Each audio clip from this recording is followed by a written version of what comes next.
Okay, so this is part two of our Pirkei Avos chapter 4, Mishnah 2. And even though we're continuing from last time, we're gonna try new approaches. Okay, so here we go. So the Mishnah is Ben Azzai Omer. Ben Azzai says, Aveirah mitzvah kala kavachamura. You should run to a light mitzvah like a severe mitzvah. Uboreach min ha'avera, and you should flee from a transgression. She mitzvah goreres mitzvah, because a mitzvah drags a mitzvah, or drags along another mitzvah. Of avera goreres avera, and an avera drags along another avera. Sheschar mitzvah mitzvah, because the reward for a mitzvah is a mitzvah. Uschar avera avera, and the reward for an avera is an avera. Now, we usually compare the standard edition of Pirkei Avos with the Kaufman edition, and the only difference in the Kaufman, which is more accurate, is it doesn't have. It says heavy rats lemitzvah kala uborech min avera. It says you should run to a light mitzvah. It doesn't say like a strict mitzvah. Okay, so those are that's the Mishnah, and I'm going to reread the questions. And because not everyone was here last time, if one of these questions doesn't make sense, then please feel free to speak up and ask for clarification. Okay, so our questions that we came up with were 10. Question 1: practically speaking, what does it mean to run to a mitzvah and to run away from an avera? 2: what is the havamina? Meaning, what would I have thought without this Mishnah? And we came up with 3 havaminas when it says, you should run to a light mitzvah like a severe mitzvah. One possibility is I might think that I should run to severe mitzvos more than light mitzvos. Okay, Kamash Malan, so this Mishnah teaches us that no, you should run to them equally. Or you might think that I should only walk to light mitzvos, but no, this Mishnah is saying no, you should run. And then the biggest, I guess, disparity is you might think that I shouldn't even walk to light mitzvos. That okay, if the mitzvah comes my way, then I'll do it. But if not, then I won't. And this is saying no, you should not. Not only should you walk, but you should also run. Okay, question 3. What is the meaning of light and severe mitzvos in this context?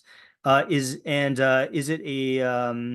a spectrum or is it a dichotomy? In other words, is it from light to strict, or are there only 2 categories? And is this objective or subjective? 4: why doesn't it differentiate between light and severe for Aveirah and only for mitzvah? Does the distinction exist by Aveirah? And if so, is it the same spectrum or dichotomy, or does not even exist? In other words, maybe it doesn't say it because maybe the distinction exists, but maybe you should flee from all aveiros, or maybe it doesn't specify because the distinction doesn't exist. 5: what does it mean that a mitzvah drags mitzvah and an aveirah drags an aveirah? How does that work causally? 6: how do each of the 3 clauses relate to each other? Okay, this is a little bit of a complicated question.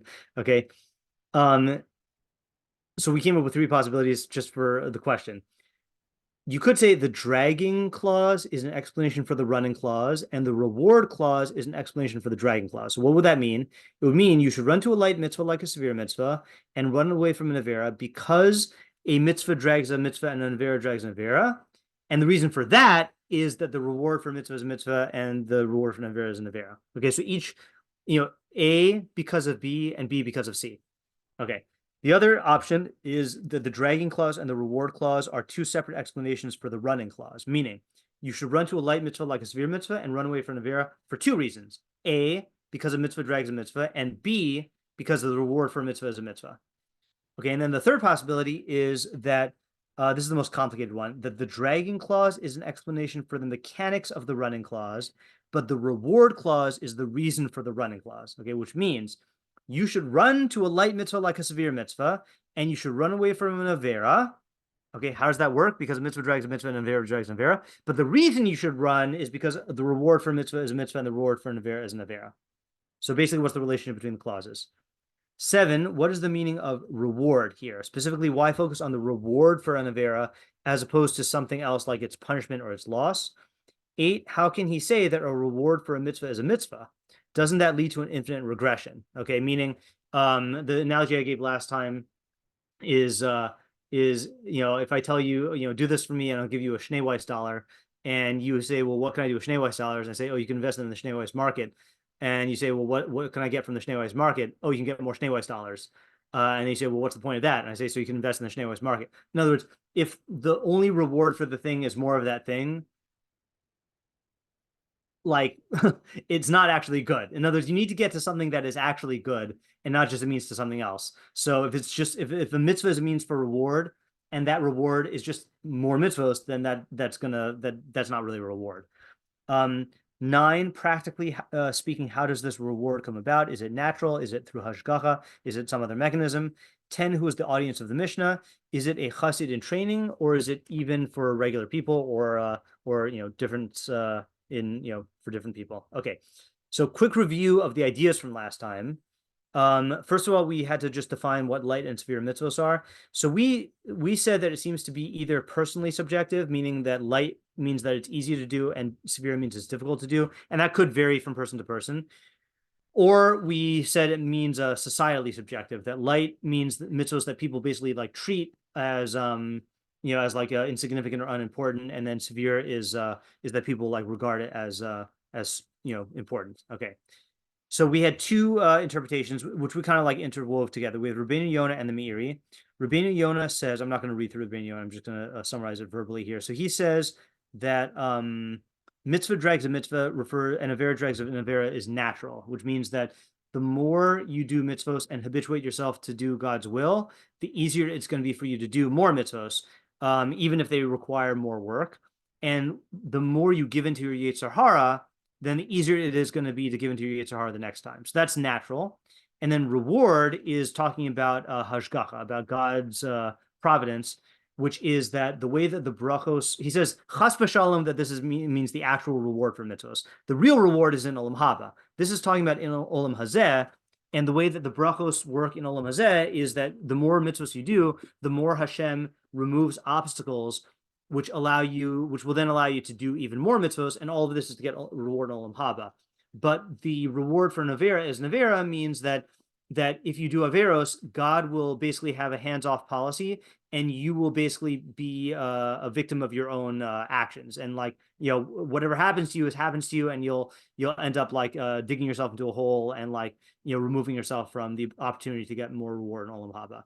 So that's the Rabbeinu Yonah, and then the Meiri said that the Meiri learned it. So Rabbeinu Yonah learned each clause as something different. That basically Ben Azzai is saying you should run to a light mitzvah like a severe mitzvah for 2 reasons. One is naturally you're going to be better off in terms of getting more mitzvos, and in terms of God's assistance, you'll also be better off. The Meiri seemed to learn that these 2 are synonymous, and he said that a mitzvah leads to another mitzvah in one of 3 ways: either by reward and punishment, whatever that means, meaning God facilitates your ability to perform another mitzvah, or by habit, that when you get into the habit of doing mitzvahs, it's easier to do more, or what he calls mikra, by chance. But the example he gives, and same thing for aveiros, but the example he gives is not exactly chance. The example he gives is, he says, if you do an aveirah that's light, like you steal something from somebody, that might lead you to break into their house to steal something bigger. And then if they find you, you might try to defend yourself and you might kill the person, So you entered with the intent to just do a light mitzvah, but you ended up, a light aveirah, but you ended up doing a severe one. And same thing for mitzvos, is you start off by doing something that's light, and that leads you to do a bigger mitzvos. So it's not by chance, by pure randomness. It's like exposing yourself to happenstance within the world of mitzvos will lead you to do more mitzvos that are better. And with aveiros, the same thing. So those were basically the ideas we came up with last time. Okay, any questions? Yeah, Lauren. I'm still a little confused by the difference with Rabbi Yonah and the Meiri. I guess how do they really differ from each other? Yeah, I mean, the difference is the way that they're reading the Mishnah. That Meiri is just reading the whole thing as mitzvos lead to other mitzvos, and he's not really differentiating between dragging and reward. Whereas Rabbeinu Yonah is saying that that mitzvah dragging a mitzvah means that you're accustoming your psyche to serve God's will, or you're accustoming your will to be subordinate to God, or you're accustoming your will to be subordinate to your Yetzer. That's for the first clause. And then for the second clause, he's saying that the way God operates in terms of reward and punishment in this world is that God will provide you with the ability to do more mitzvos by taking away obstacles, or he'll leave you to your own devices. And then the Meiri, can slot into the Rabbeinu Yonah if you want, but really the Rabbeinu Yonah is really reading it as like two distinct ideas about how mitzvos lead to more mitzvos, either naturally based on your personality or based on how God facilitates it. That's the central difference, and Meiri doesn't make that point. Okay, thanks. Yeah. Okay, so let's start off with something completely different. Okay, and I did have time to prepare this, but I did not manage to solve all of the problems. Okay, so not Rabbeinu Yonah, the Rambam starts off by saying, just a second here, I translated everything except for the first line. So the Rambam says, Kavar bi'arnu pirze hamamar karoy beperek asiri misanhedrin. We already explained this statement adequately in the 10th chapter of Sanhedrin. That's called Hakdama to Perek Chelek. That's where the Rambam has a whole treatise on reward and punishment. For all intents and purposes, there he says what we talked about last time from the Mishnah Torah, which is that the purpose of the brachos in this world is to facilitate your performance of mitzvos. Okay, so that he doesn't talk about. But then he says, Ukvar he'iru hachachamim alehem hashalom. Chazal already pointed out al chidush nifla batorah. They explained on this point a wondrous new insight. Yesh bo ziruz al maseh mitzvos, which contains encouragement towards doing mitzvos. Namely, Az Yavdil Moshe Shalosh Arim. Okay, so Moshe separated 3 cities. So this is talking about the institution of the cities of refuge, which is alluded to in our parsha this week, but not really spelled out until Devarim. And actually, let's just read this in the halachos first of all. Okay, the Rambam in the Mishnah Torah says like this. He says, "It is a positive commandment to set aside cities of refuge, as it is stated, 6 cities shall you set aside for yourself." That's in Devarim 19:2. Cities of refuge are only practiced in the land of Israel, so we don't have them, outside. There were 6 cities of refuge, 3 of which were set aside by Moshe Rabbeinu across the Jordan on the east bank of the Jordan, and 6 that were set aside by Yehoshua in the land of Canaan. And then he says the key fact, which is Ein achas me'are miklat koltos ad sheyivdulu kulan. No one of the 6 cities of refuge functions, provide sanctuary until all of them have been set aside. Shneimar, as it says, sheish are miklati and alachem. 6 cities of refuge shall be for you, meaning that they only function as cities of refuge when you have all 6 of them set aside. V'hodianu Moshe Rabbeinu taught us she'ein shalosh shebe'er hayarden koltos ad sheyivdulu shalosh shebe'eretz Canaan, that the 3 cities across the Jordan won't provide sanctuary until the 3 in the land of Canaan were set aside. So then the question is, why did Moshe set them aside? Amar, he said, Hoyil uba mitzvah liadi akaimena. Since this mitzvah came into my hand, I will fulfill it. Okay, so the Rambam is going to state that again here. He says, it is known that these cities don't help and don't achieve the status of cities of refuge until the other cities in the land of Canaan are separated.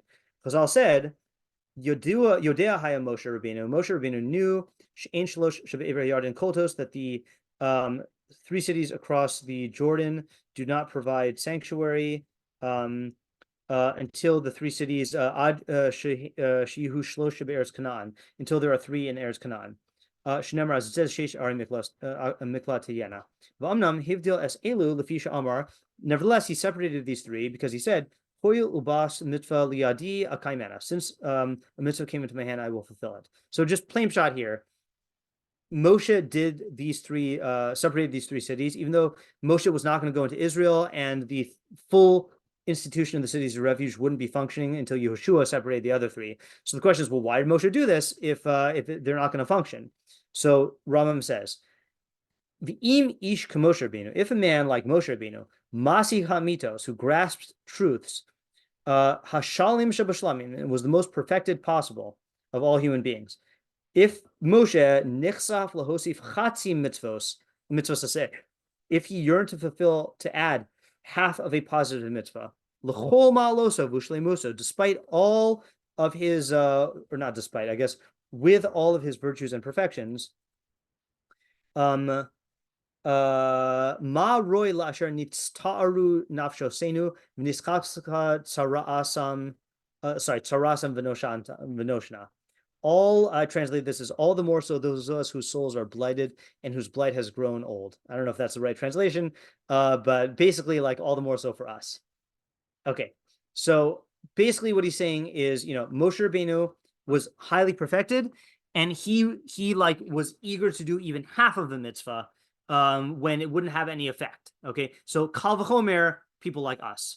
Okay, so what are the questions and problems that you have on what the Rambam is saying here? Sounds good, because it sounds like he's saying, you should strive to even do half a mitzvah.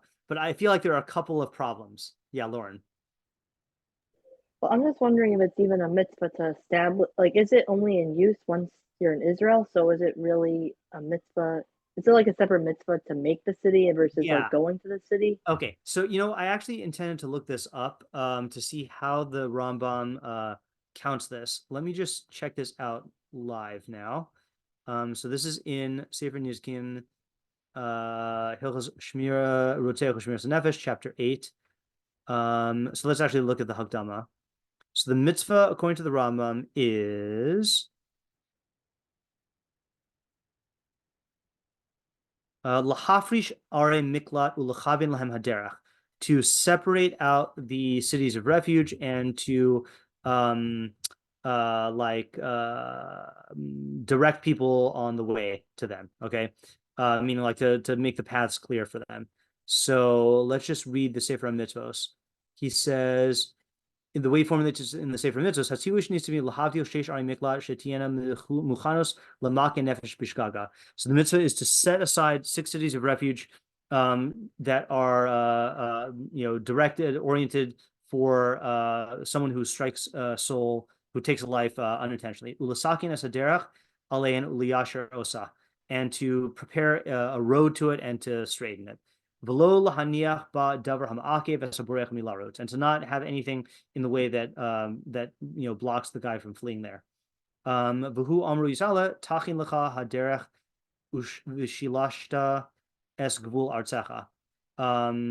the path for you, and I'm not sure I translate that part.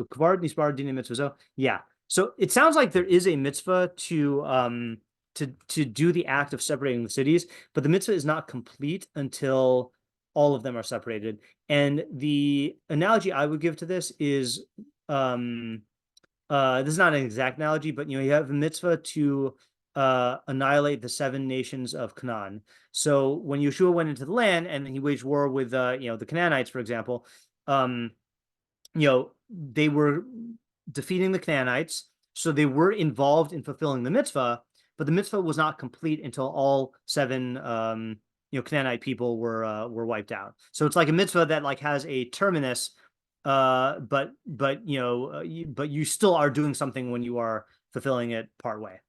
I think that's how this works, if that answers your question. Yeah, okay. So he was then, I guess, doing part of a mitzvah. Right. When he set them aside. Yeah. Okay. Yeah. So what are the questions or problems here?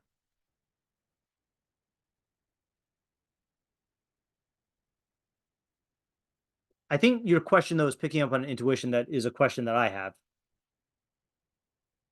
So like let's say in this case Moshe was doing this. I have a question that stems from this phrase chatzi mitzvos aseh. Half of mitzvos aseh.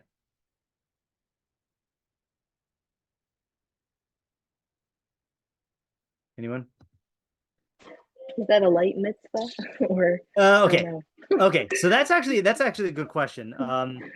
So let's just ask that as a general question, which is what exactly is the relationship between this Moshe example brought down by the Rambam and the teaching of Ben Azzai? Okay. In other words, is Moshe's half of a positive mitzvah equal to Ben Azzai's light mitzvah? Yeah, Lauren?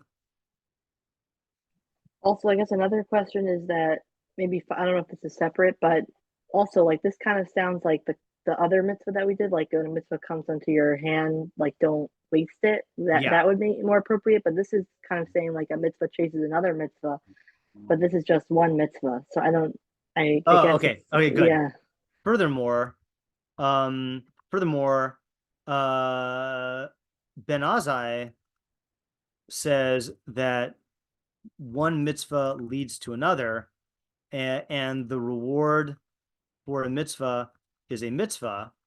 But in Moshe's case, did this lead to another? Was this rewarded with a mitzvah? Yeah. So in other words, like it seems like this. This is, we'll find it, by the way, this is actually a Gemara. I should have put that here. Chazal, this is in Makos 10a. Okay. It seems like this this Gemara isn't super relevant as a commentary on our Mishnah. Okay, just tangentially so, or just like secondarily so. Yeah. In fact, I want to show you the Gemara. I forgot that I put the Gemara here. Okay. So the Gemara is a strange Gemara. All right. It's on a pasuk in Koheles that says, Ohev kesef lo yisba kesef, umi ohev behamon lo tuvu'ah, gamze havel. One who loves silver will not be satisfied with silver, nor he who loves abundance with increase. This too is futile. So the Gemara says, a very short Gemara, says, Darash Rabbi Simai. Rabbi Simai taught, my dichsiv, what does it mean when it's written, he who loves silver shall not be satisfied with silver, nor he who loves abundance with increase? So it darshans the first half, mi ohev kesef lisba kesef. This is a ze Moshe Rabbeinu. This is a reference to Moshe Rabbeinu. Shahya yodea she'en shalosh arim shebe'ever hayardin koltos ad shelo nivkru shalosh be'eretz Canaan. This is a reference to Moshe, who knew that the 3 cities of refuge across the Jordan would not provide a sanctuary until the 3 cities of refuge in the land of Canaan were selected.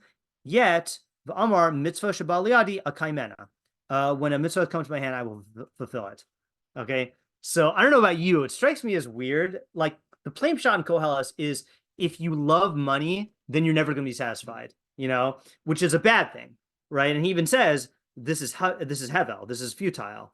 But with Moshe Rabbeinu, it sounds like this is a good thing, So it's a weird drasha. I don't know like if that's a legitimate question, but yeah, that's the Gemara. But anyway, so the question though is like, why is the Rambam bringing in this Gemara? Okay. Other questions on the Rambam?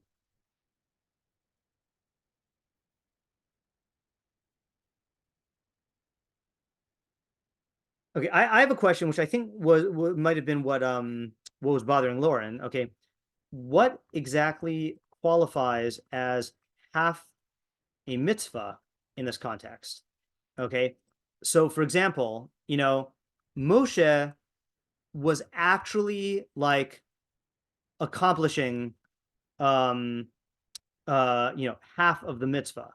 So he was doing something, okay? But if I pick up an esrog and a lulav, but not a hadas and an arava, okay, is that half a mitzvah that I should run to? What about like making half a minyan? Okay, like half a mitzvah sounds really good, but I feel like there are cases in which half a mitzvah is worthless. If you eat half a kazayis of matzah, you're not yotze. Like half a kazayis of matzah. So like, are we saying that any half of a mitzvah is valuable, or only certain categories? And if the latter, what are the criteria? And this sounds like a very nitpicky question, but I think it's important because the Rambam is saying like you should be like Moshe Rabbeinu, but like, how do we know where to extend that? Right. It doesn't sound like he's really doing a mitzvah. I think that's what I was bothered. Yeah, He didn't fulfill the mitzvah. He only did half of it, and like you were saying, like you're not yotzi if you don't do it. And it seems like also this Mishnah is saying one mitzvah chases another mitzvah. Yeah, right. Now, I do still stand by what I said to your original question, which is I think in this case, I do think that, like this is a mitzvah that is fulfilled in quantities, or through a series of quantities. So you need to check off the 6 boxes of the 6 Ari Miklat, and Moshe did check the 3 off. So I think he actually was doing something, but I don't think that that's the case for for a raminim, let's say, or if I put on 2 tzitzis, I mean, that's kind of a ridiculous example, but I think that that's not actually doing anything. Okay, other questions on the Rambam?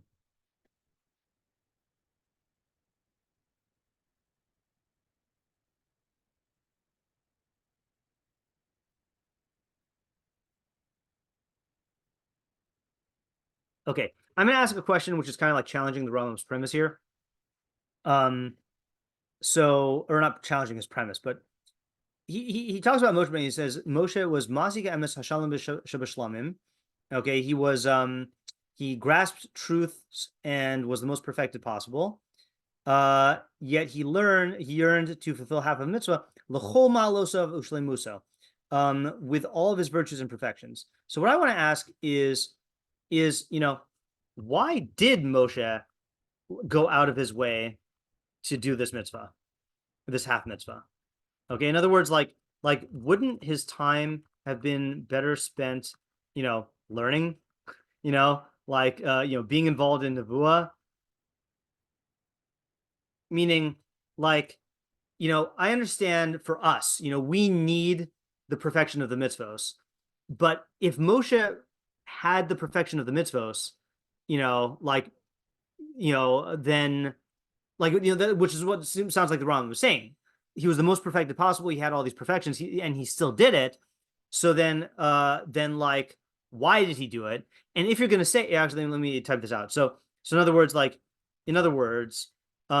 if Moshe was so perfected, then why did he need to do this mitzvah? This mitzvah. Okay, and if you'll say, give me an argument, what would be a benefit of Moshe Rabbeinu doing this mitzvah, even though he's all perfected? What might you say was a benefit? And think about the context here, right? Moshe is leading Bnei Israel into Eretz Canaan, and they're going to settle the land, and this is one of the tasks that they have to do. Yeah, Lauren? I guess it's good for the klal, for the nation. Exactly, right? So, and if you'll say that he did this because it was good for the nation, okay, so that's very nice, but then why emphasize Moshe's perfections? Okay, so in other words, if you said, for example, if you said, Moshe Rabbeinu was so perfect, and yet he built a ma'akeh around his fence so that someone didn't fall, I would say, okay, the perfection has nothing to do with it. The purpose of ma'akeh is to prevent people from being injured on your property. I don't care how perfected you are. Your perfection doesn't stop people from falling off your roof. So if he's doing it for the people, so then don't talk about his perfections, And if you're talking about the perfection he gets from it, then then why did he do it? Is it implying that he could still be perfected by more mitzvos? And maybe this question doesn't bother you. You could just say oh yeah, he still needs to be perfected, but it bothers me. Okay. I feel like there's one more question here. Maybe more, but I have at least one more question. Anyone else have another question?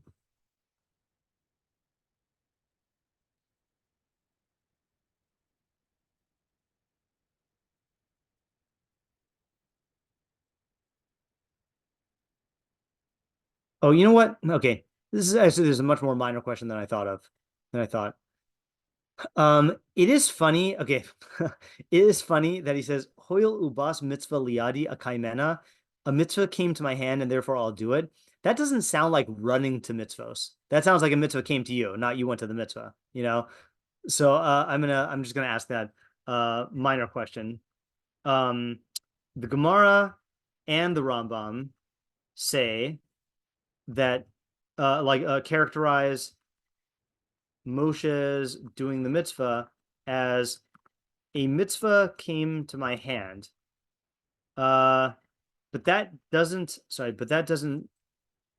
sound like Ben Azzai's run to a mitzvah.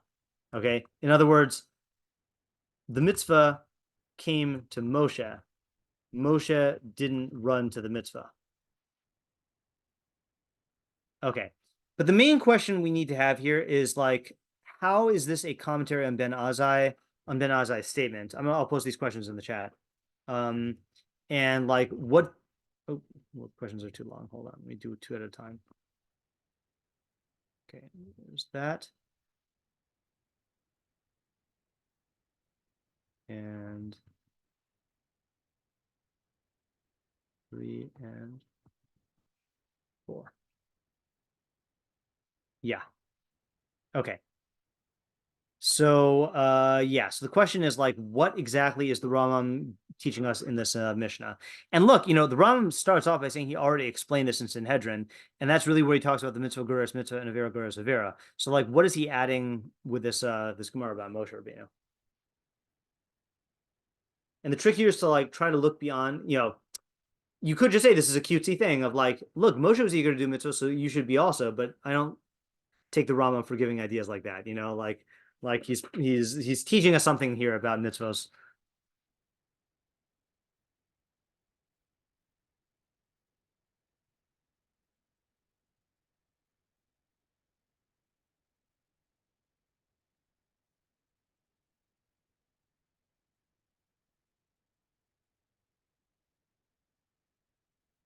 I just want to see if the Rambam actually uses the phrase mitzvah Goreres mitzvah in that Hakdama to Perek Chelek. And maybe we could read what he says there. Okay, where am I going to find it? I'm going to find it in Mishnah, Nezikin, Sanhedrin, chapter 10, Rambam, Goreres. Nope, Schar.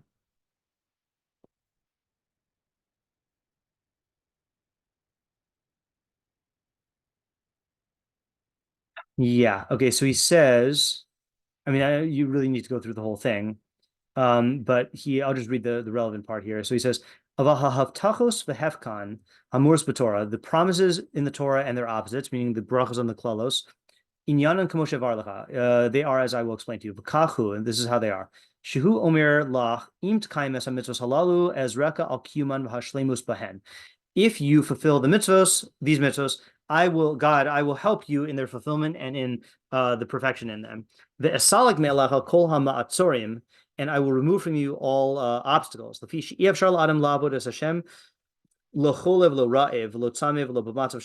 impossible for a person to serve God when he's in a situation of sickness or starvation or thirst or war.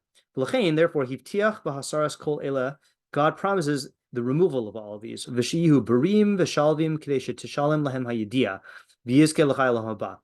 he will remove all of these so that they will be healthy and tranquil, so that they will that you can perfect your knowledge and merit olam haba. Nimsa, consequently, she'ein tachlis Torah shetidashen ha'adama v'arichu yamim v'avriu gufos. The purpose of the Torah is not so that the earth will become fertile, abundant, and that people should prolong their days and that their body should be healthy. Ella yi'azru al kiyuma b'chol hadvarim halalu. Rather, all of these things will help you to fulfill the mitzvos. V'chein im avru yihu onsham shi'avu aleihem kol osan hama'atzorim ad shelo yuchlu lasos tov. And if you transgress the Torah, then the punishment is that all of these things, these impediments will come upon you, so that you will not be able to do the good. Kamosha Amar, Tachas Asher Lo Avadata Es Hashem Lakacha V'Simcha V'Tuv Levav Mirav Kol V'Avadata Es Oivecha, etc. That because you didn't serve Hashem your God with simcha, then you will serve your enemies. Because Hisbonus Nifla Zo Timsa Shu Kilu Amar. And when you contemplate this, it's as if he's saying, "Imasisa miktas elo mitzvos be'ahava v'charitus ezreka al kulan."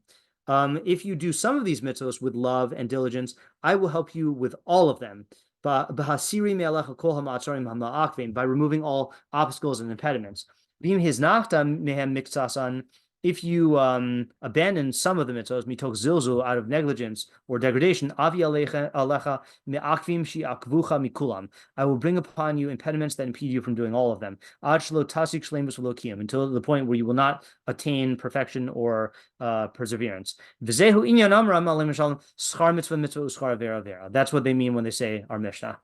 Okay, so it's what we've said before, but the Rambam is putting it in clear terms here. So the question is, what does this thing with Moshe have to do with that?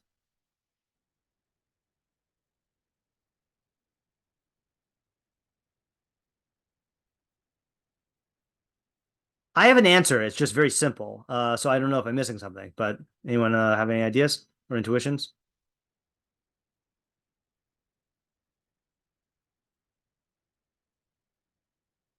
Okay, so my answer is like this: is the Rambam says that the purpose of the rewards, sorry, not the rewards of these promises, is kol ele sheyihu berim v'shalvim k'dei sheteshalim lahem hayedia v'yizku l'chayolam haba.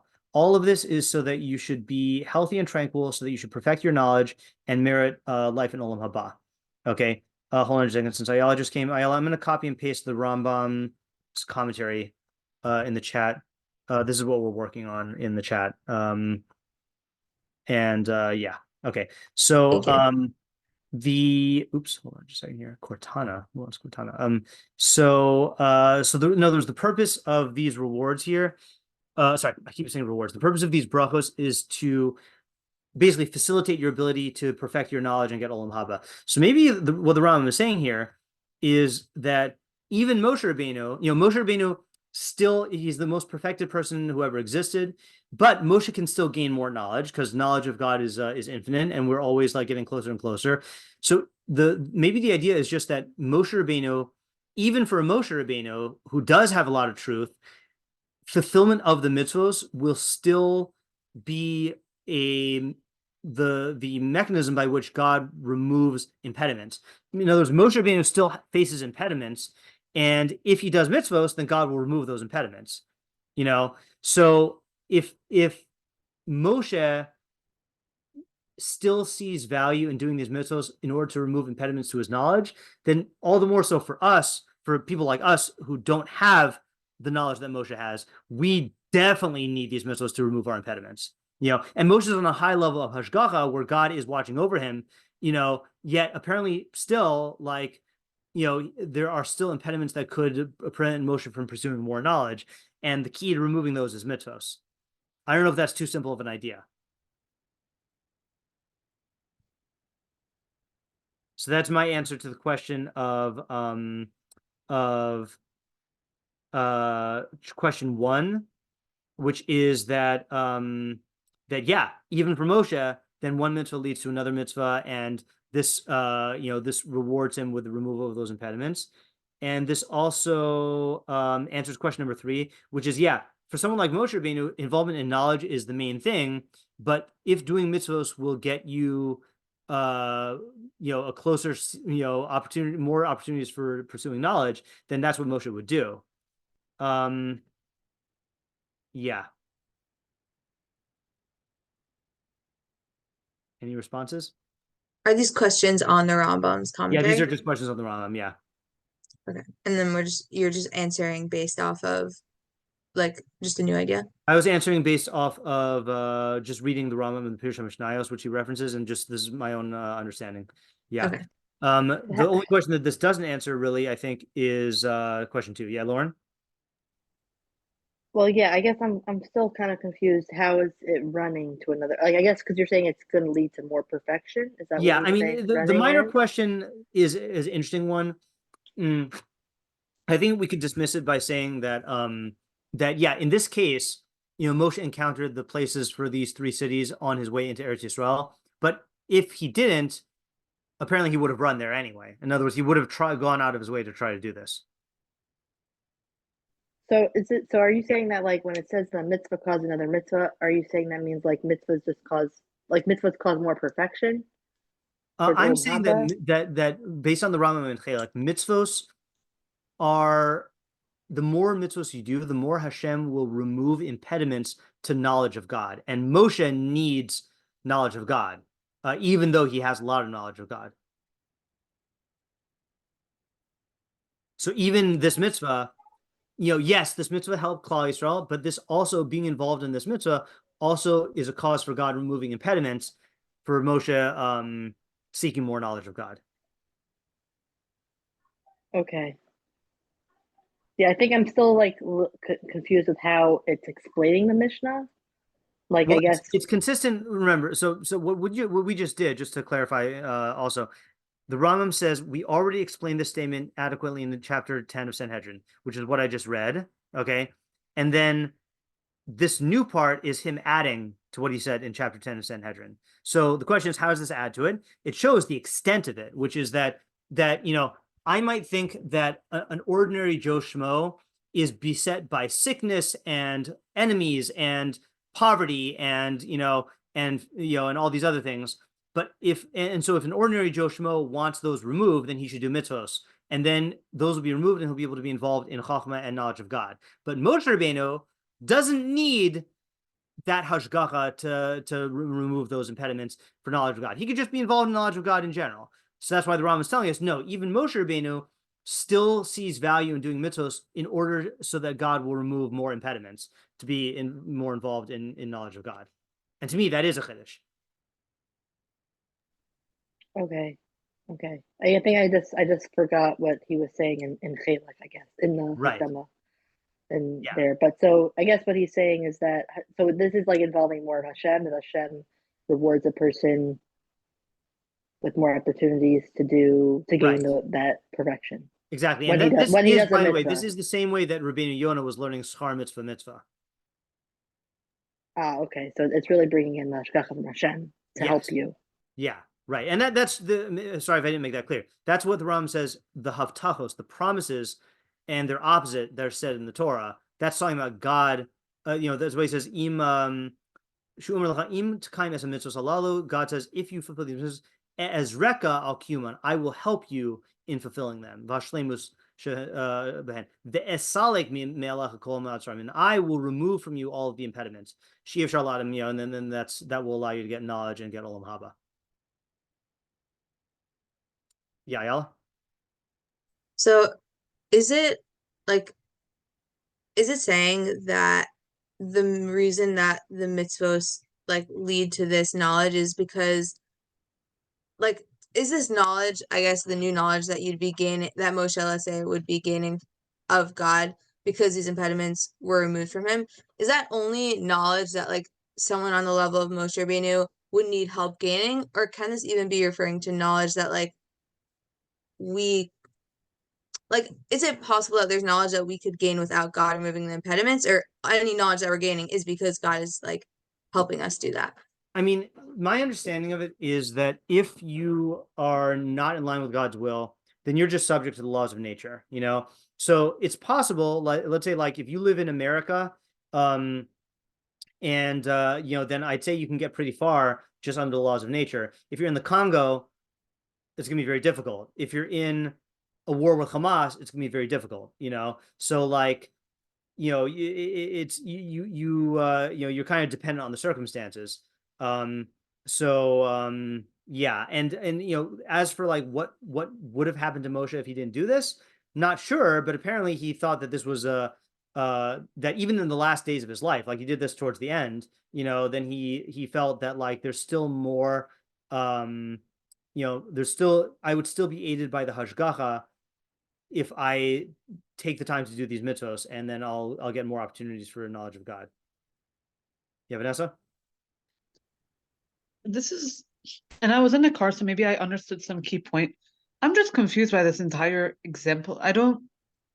If the point of the Rambam is Moshe Rabbeinu did all these mitzvot, and that's how he got to even want to do mitzvot that aren't super he didn't even necessarily need to do yet. Okay, but that's kind of a weak point. I feel like there's so many better examples of one of our patriarchs doing a mitzvah and that leading immediately to another mitzvah. And then if not, I don't know. I'm just very confused on why this is the choice exemplifying this Mishnah. Okay, so that's a fair question. First of all, I just want to point out the Rambam never explains mitzvah Goreres mitzvah, does he? Hold on. I might have the Hebrew wrong. I apologize. I'm on my phone. He explains just that the reward for a mitzvah is a mitzvah. I don't know what the Rambam says about one mitzvah leads to another. So the Vanessa's question is, why is this example what's so special about this example? For example, I'll give you another example. Avram Avinu ran to do Haknasas Orchim. He got up early to saddle his donkey. That is, those are that's a zrizus for the mitzvos thing. So why this case? So I think the answer is what the Rambam said. Maybe we have to tease it out some more, but he says, Ish kamosher benu masi emes hashalim shabashlamim nichsaf hosif chatzi mitzvah saseh l'chol ma'alosa v'shleimuso. Moshe Rabbeinu, if a man like Moshe Rabbeinu, who grasped truths and was the most perfected possible, yearned to add half of a positive mitzvah with all of his virtues and perfections, and it's also half of a positive mitzvah. So that is what the Rambam is trying to bring out here. So that's going to be where the answer to Vanessa's question comes from. Okay, that's fine. And if there's also that language gap, I think that solves my difficulty with it. Thank you. Yeah. I think I was confused before because I assumed that we were explaining the mitzvah Goreres mitzvah also. Now that you said he was really just explaining right. the scar mitzvah, that now I understand Rambam better. Yeah. Now it might be that the Rambam is learning like the Meiri that mitzvah Goreres mitzvah and scar mitzvah are the same. But the only one that the Rambam explicitly says in Chelek is scar mitzvah and scar aveiros. Yeah. Hold on just a second. I just want to look at one thing. I just want to see in the Rambam's version of the Mishnah if he says, oh yeah, he still says both. Yeah. I want to make a side point. Oh yeah, Ella. I'm just wondering about the mechanisms that through doing the mitzvah, the person is worthy of hashgacha. Is it because through doing the mitzvah, the person reaches a higher state of perfection, which makes them more worthy? Or is it like some sort of thing in like the action itself? So it's a good question. I used to think that it was only because of the perfection that you gain through the mitzvah. But the more I know about hashgacha, then the less I know about hashgacha. But there is this idea also of the bris, and I think I was most recently looking at that in the context of conversion to Judaism. I just want to read it from the Rambam himself. So when you are doing the conversion, when you're converting someone to Judaism, you say, Omrin lo, you say to the potential convert, Hivi yodea sha'ad shelo bas ladas zo, you should know that before you came into this religion, im achalta chelev iata anush kares. If you ate forbidden fats, you would not get kares.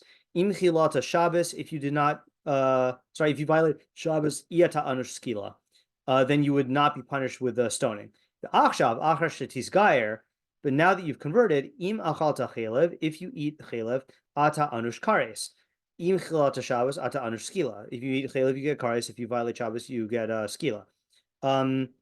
So I know that's not the only example, but if this was just about perfection, okay, so then what would be the difference between me as a non-Jew avoiding chelev and a Jew avoiding chelev, or violating Shabbos or not, But it seems like Klal Yisrael, when they accepted the covenant, the bris at Sinai, they accepted it upon themselves to be held to different standards of hashgacha, maybe for the fact that there is a role that Am Yisrael plays among the rest of the nation. Maybe it's in order to have a higher regimen of perfection for the people who are in the nation, in the same way as, let's say, for example, God is medactic with tzaddikim, God is strict with tzaddikim to a higher degree than normal people. So too, maybe in terms of relating to these actions of perfection, God is more strict with the Jews than he is for the non-Jews.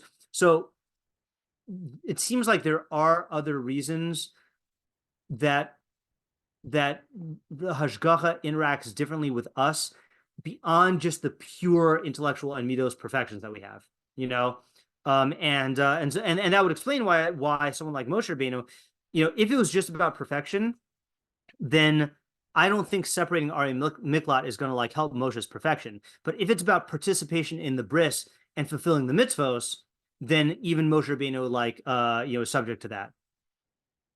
Well, can that add to his perfection?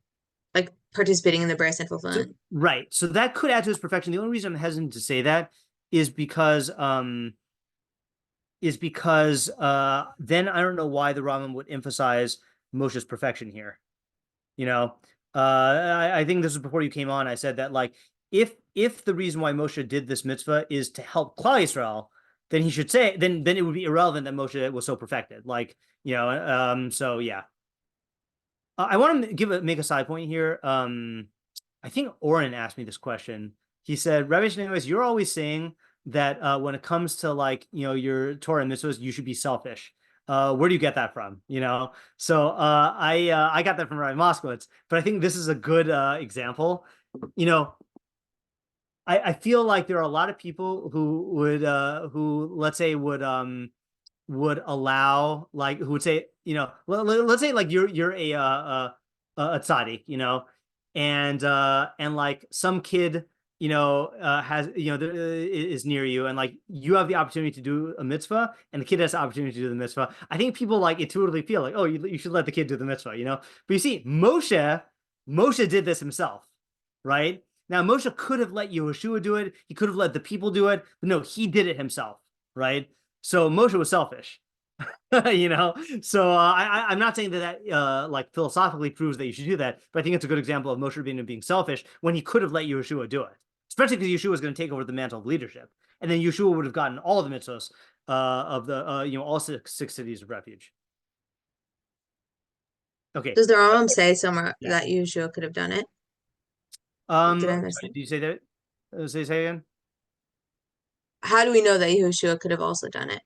Because Yeshua was there. Like, could it be that you specifically, like, the nation benefited from having their leader who like took them out from Egypt? That could be. Yeah, that's possible. Yeah, it's not ironclad proof, but it's a good drasha. Okay. Yeah. So we still didn't answer what exactly qualifies as a half a mitzvah, but I don't think we can get that necessarily from here.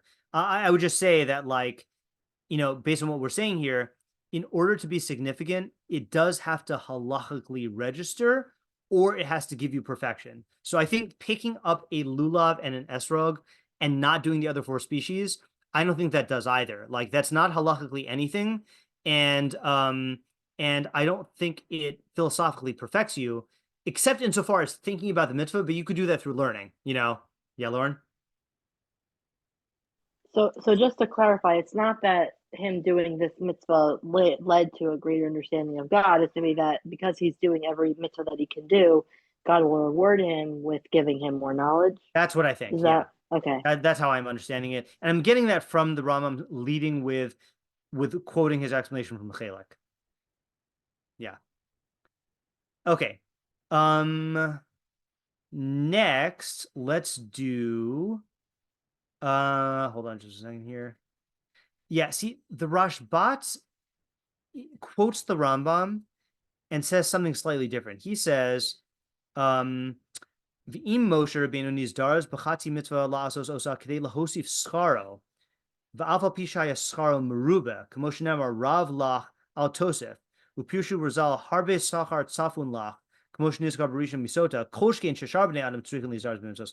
If Moshe Rabbeinu was motivated to do half a mitzvah in order to increase his reward, even though his reward was abundant, as it is stated, it is enough for you, do not increase, which Chazal explained to mean much reward is stored away from you, as was mentioned in the first chapter of Sota. All the more so do other people need to motivate themselves for mitzvahs. So I don't know if that's saying the same idea that the way we're explaining the Rambam, or if it's a different idea, but that's how he says it. Okay, next and last maybe for tonight is the Sforno. Okay, so Sforno is going to overlap a little bit with what we learned last time, but I think there's a different idea here. So he says like this. Amar, afal pi shalif amim tiye ha-mitzvah o ha-aveirah miminyan ha-kalos. Even though sometimes a mitzvah or an aveirah will be one of the light ones. Asher hein mitzad atman einan re'uyos laritza ulabricha. Which in and of themselves are not fit for running towards a running way. Okay, so he's saying that light mitzvah is not necessarily worth running towards. Okay, and same thing with an aveirah. It's interesting. He says that not all aveiros you should run away from. Okay, if it's light. Mikol mako, hine hein re'uyus lezeh mipnei nimshach acharehen. Nevertheless, they are fitting for this because of what comes from them. V'zeh mipnei shemitzvah goreres mitzvah uve'aveirah goreres aveirah, because one mitzvah drags along another mitzvah and an aveirah drags along another aveirah. V'siba zosa greira hi. So what's the reason for this greira, for this dragging? Sheschar mitzvah ba'olam hazeh eino ela sheyitin hakel yisbarach l'shomer mitzvah eze hachana l'mitzvah acheres. So the cause for the dragging is that the only reward for mitzvos in this world is that God gives you the hachana. Okay, hachana is hard to translate. Disposition, quality, readiness, preparedness to fulfill another mitzvah. As Kamosh Darshu, as Chazal expound on the juxtaposition of the mitzvah of sending away the mother bird to the mitzvah of makeh and tzitzis and other ones. Okay, so I want to read this Tנחomã. I didn't translate it because it's really long. I'm just going to read it in English. It's going to be too long-winded to read here. So this is a drasha on Parshas Kiseitze. Okay, so let me just show you in Kiseitze.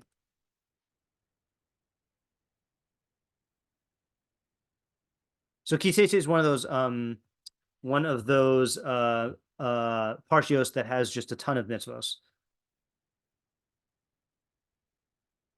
Okay, I'm gonna cheat. Okay, so the first mitzvah, it starts off. I'm using this feature, the Moneh mitzvos, which counts all the mitzvos in the Torah, in the parsha. Starts off with the mitzvah of Yifas Toar, of the woman, the beautiful captive of war.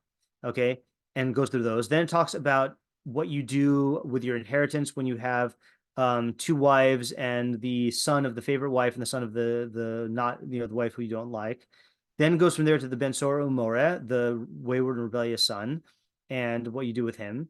Okay, then it goes to having an ox and a donkey that are lost and you should return them, and then returning a lost object, and then prohibition against cross-dressing, then the mitzvah of shiluach haken, which is sending away the mother bird, then making a makeh, making a parapet around your roof, not leaving, okay, one second here, then not planting keylayim, not planting forbidden mixtures in your vineyard, not working your animals keylayim, which means working with two species of kosher animals bound together, and then not wearing shatnez.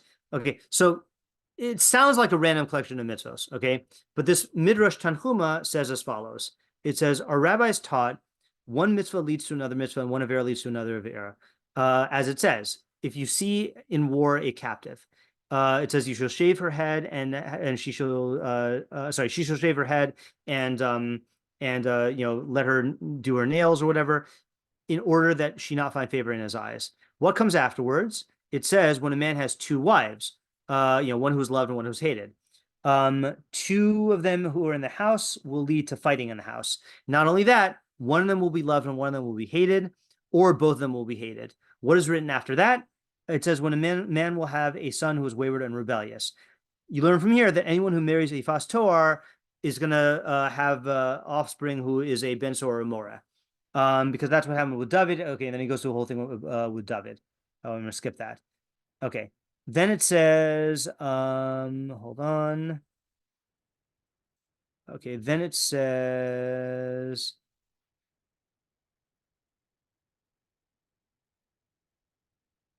oh, so that's an example. One Aveirah is Goreres and Aveirah. So in other words, this guy married a Yifas Toar.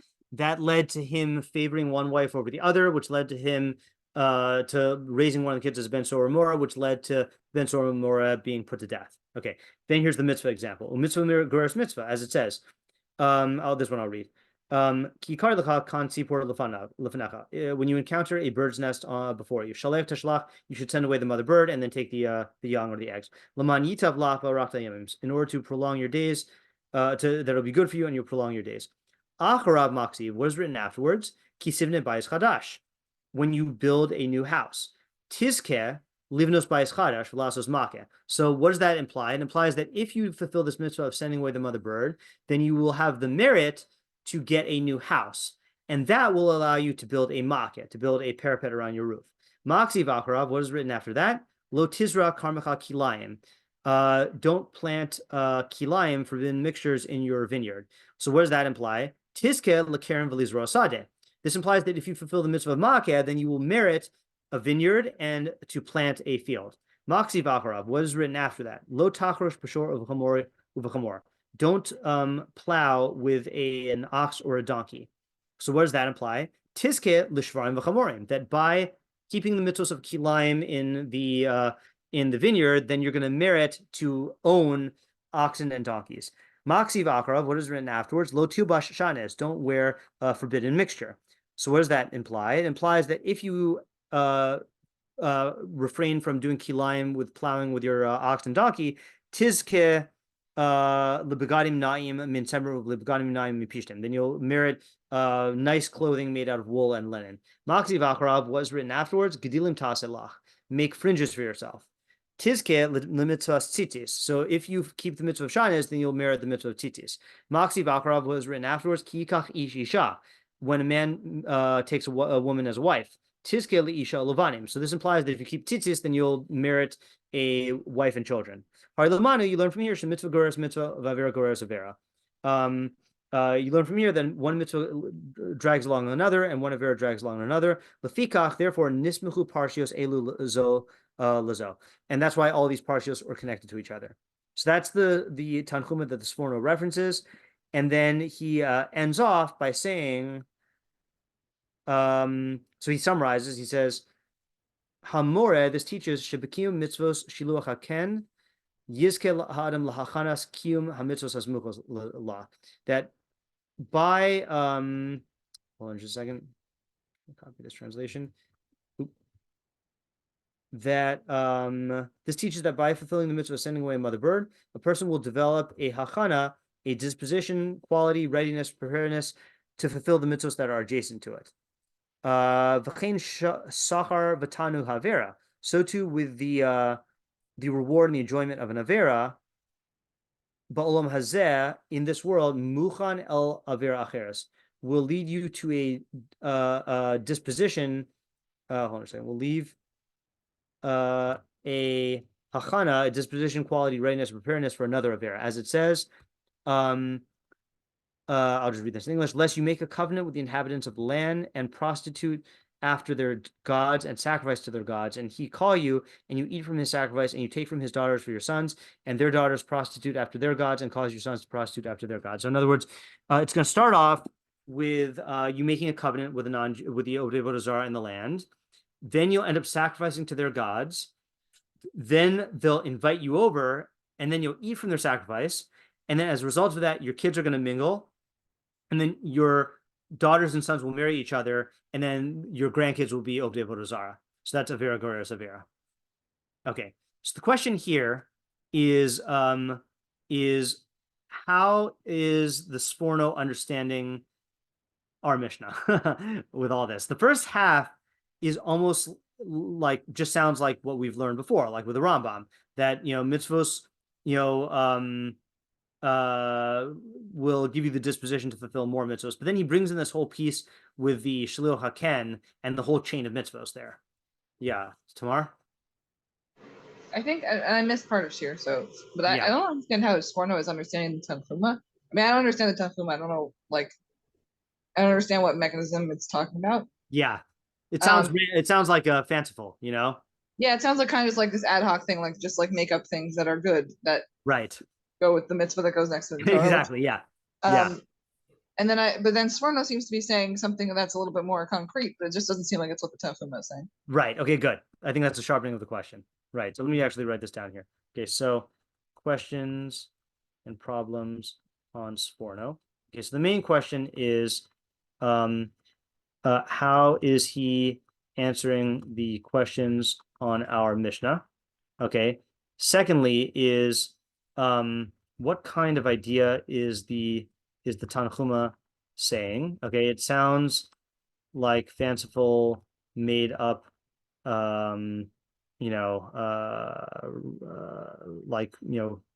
sequences of events. Okay, and then how is the Sforno using the Tנחomã? He starts off with a reasonable explanation. Then, so what does the Tנחomã add? Yeah, Lauren? I think, is the Tנחomã saying, kind of what we were talking about last week about how, doing one mitzvah, you'll be in the same, environment to do, another mitzvah? So I feel like it works out for the Aveirah, right, that being in the context of Aveirah will lead you to another one, Okay, So that's what I thought, okay, and I might still think, but when I was trying, it's a move of like I always tell students this when we're learning a Mishle pasuk that like I've learned before. There's a certain art to like willfully forgetting what you said last time and then trying to work on its own and then seeing where it leads. So what happened was when I first saw this, I thought what you thought, which is that this is like, what we said last time. So then I pushed it out of my mind and then just developed it as though I was only seeing the Sforno. And then it sounded different when I said it. So let me tell you what I'm thinking. And then you tell me if I'm just saying the same idea in different words or if it's a different idea. Okay. Let me just think for 1 second. And let's actually all think about it for a little while because we didn't really have time to think.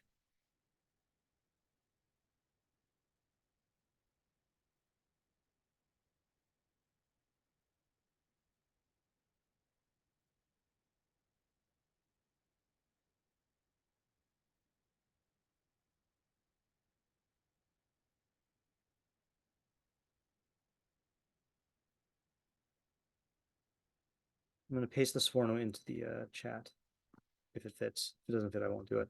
No, it doesn't fit. Okay, forget it. Yeah, tomorrow? I'm not sure if this is what the Sforno is saying, but it kind of sounds like he's saying that there are mitzvos that are related to each other. Mm-hmm. They just are. Like, I mean, they have common qualities or situations or something, and therefore, if you do one of them, you're not just getting better at like that mitzvah, you're sort of getting better at the whole group of related mitzvahs. Okay, good. That's exactly what I was thinking. Okay. So I think what he's saying is like this is I meant to look this up in Wikipedia. Hold on 1 second. Okay.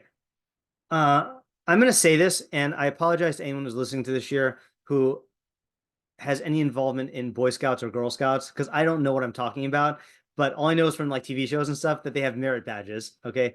And like the merit badges, like, can be of like completely like separate phenomena. So you can have like a merit badge in like not tying and like a merit badge in helping like volunteer at like animal shelters and like a merit badge in like being a upstanding citizen, forget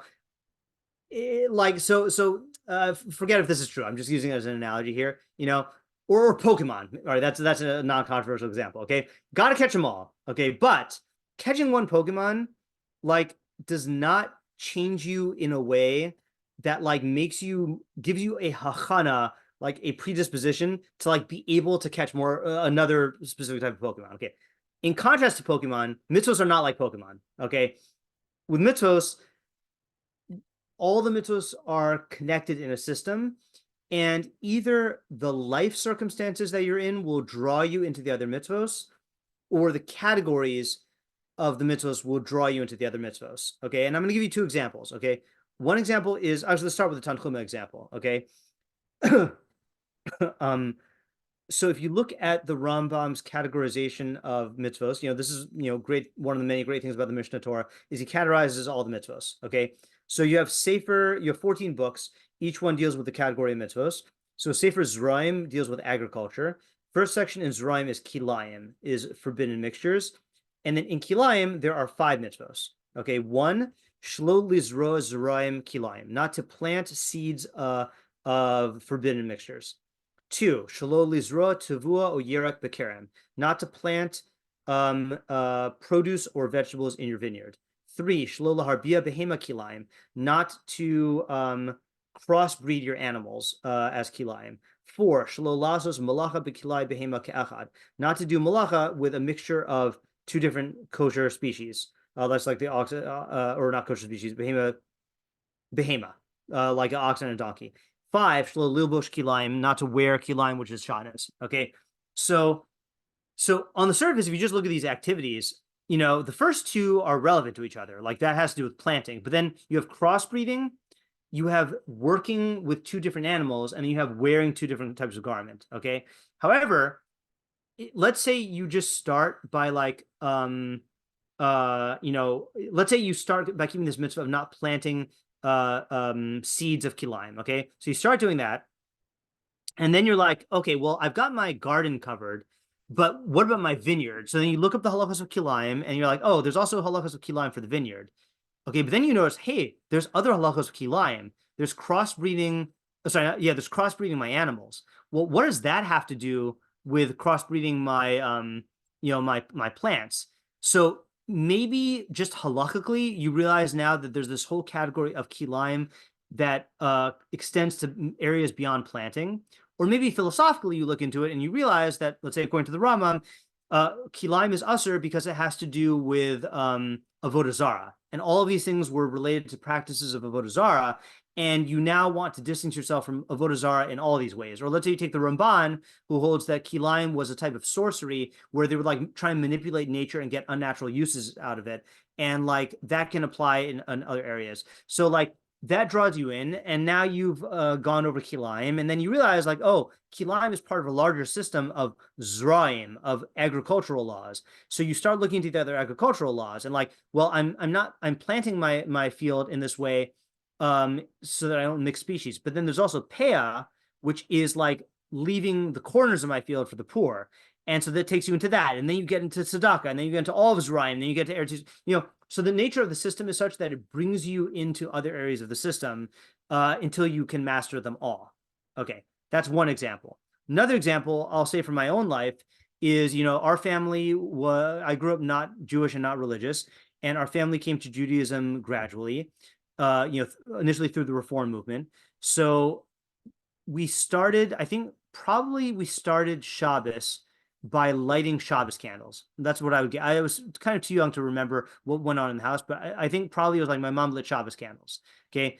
And then like once we were lighting Shabbos candles, then at some later point, we were like, okay, let's sit down and have a family meal. Okay. So we did that. And then let's have challah. So we had bread, and then like, let's do a family activity for fun. So we would go out to the movies or whatever, and like that's enjoyment. Okay. So then, okay, no, let's have enjoyment at home. So we'll have a night in. Then, okay, we're not going to use TV, then we're going to, so like behaviorally, it's spread outwards because there is a system that is in place. And like we started keeping part of it. And like the next steps suggest themselves, that are right there. So maybe that's what the Tנחomã is saying also, which is that, you get a house. So you build a, actually, what was it? Let me talk over here. The house one is difficult, but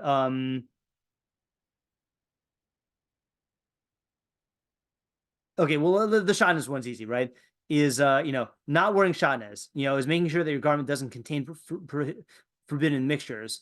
But then you wear the garment, and you're like, oh, are there other halachos about wearing garments? You find out about tzitzis, so that'd be like another example of that. Or let's say like, in the Aveirah example, you marry a woman who you shouldn't really marry, which is the ifas toar.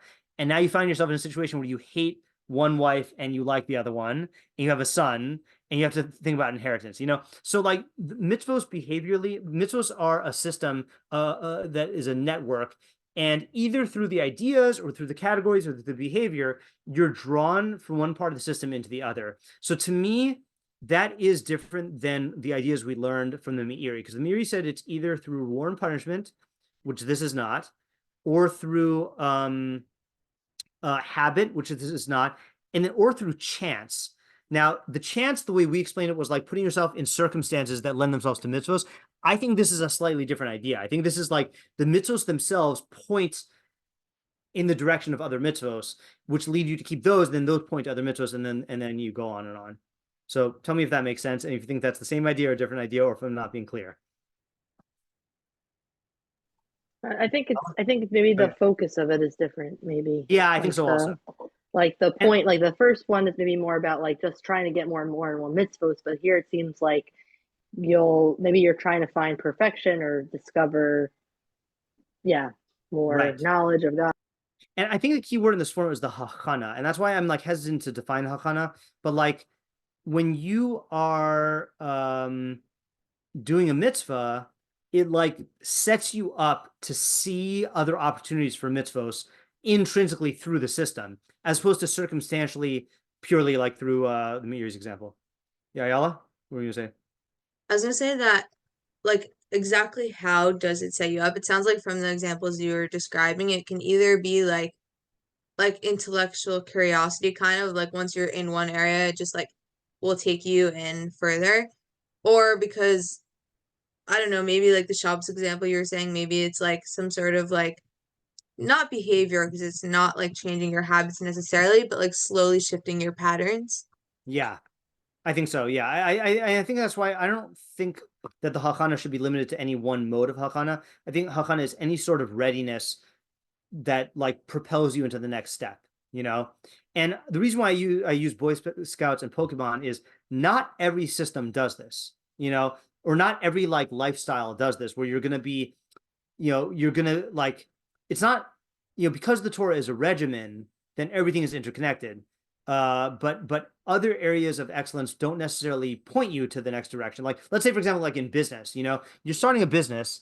It's not guaranteed that if you get to a certain level of success in the business, then you'll automatically be pointed to the next area to grow your business, you know? Or if you're trying to make change in the world, like let's say you are a leader who like succeeds in like, you know, establishing like a good organization. There's nothing about that that like necessarily points you in the direction where you're going to now know what to do, and like succeed in that is going to point, you know, but mitzvos are designed like that.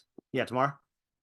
Can you spell out a little bit? I feel like I hear what you're saying, but I don't see like what's like the quality of the Torah that makes it that makes these things connected. Like, is this like an added on thing, or is it something about the way that the mitzvah system works? Yeah, it's a good question. Yeah, let me think about that.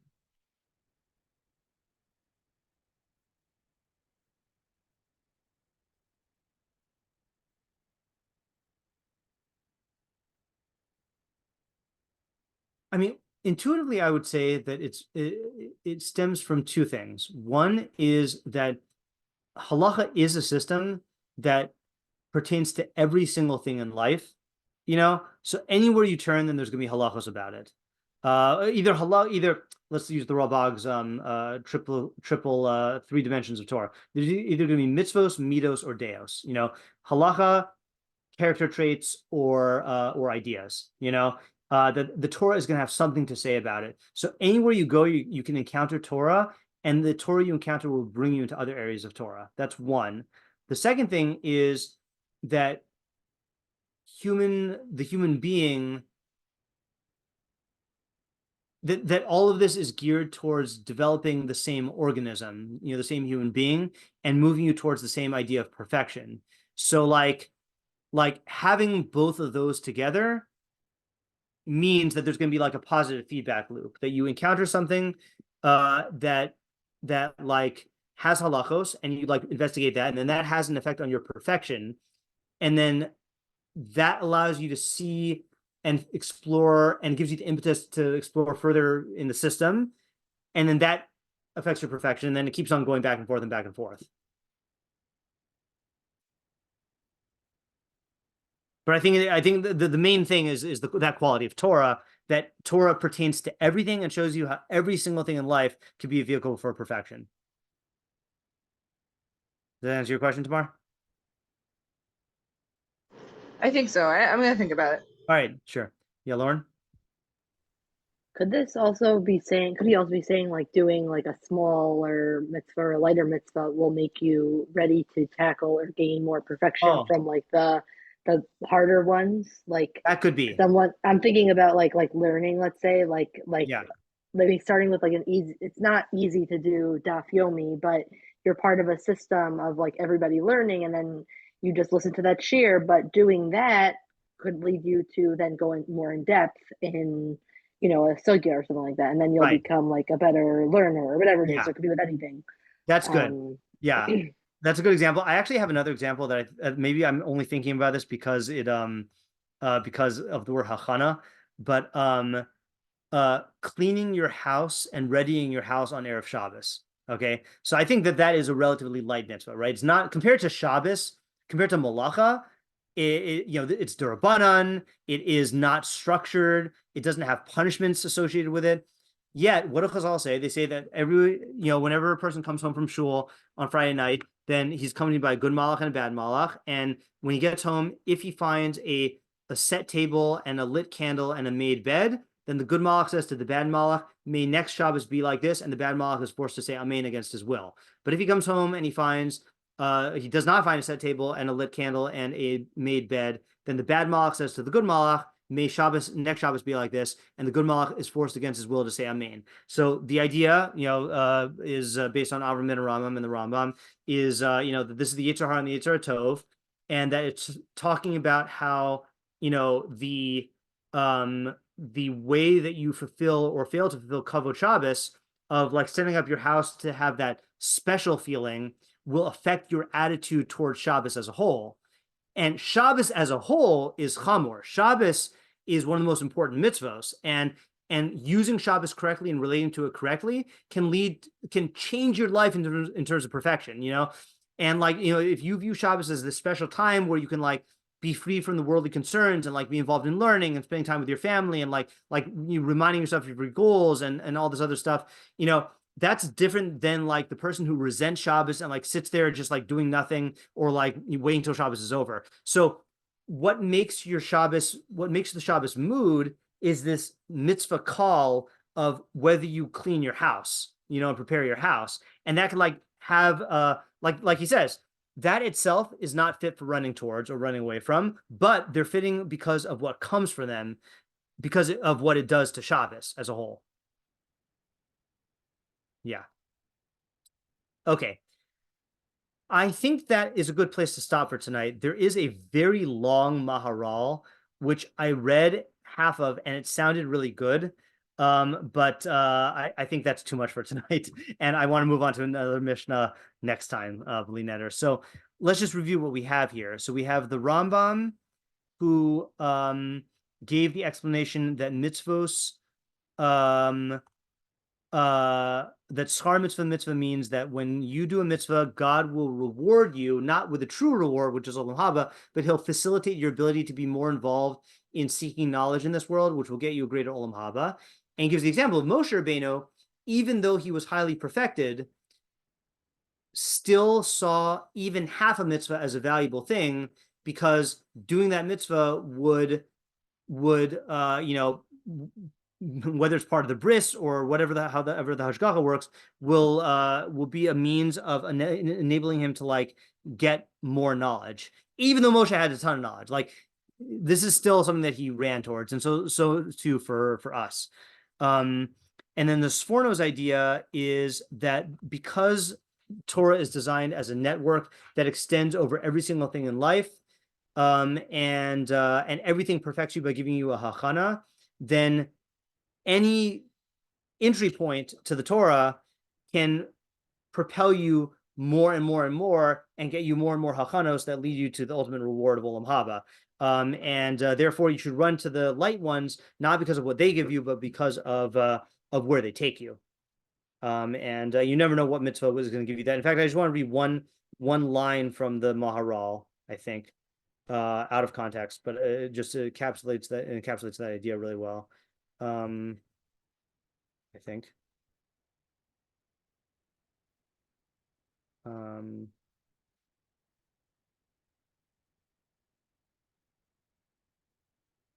Wait, sorry, if I can find it. No.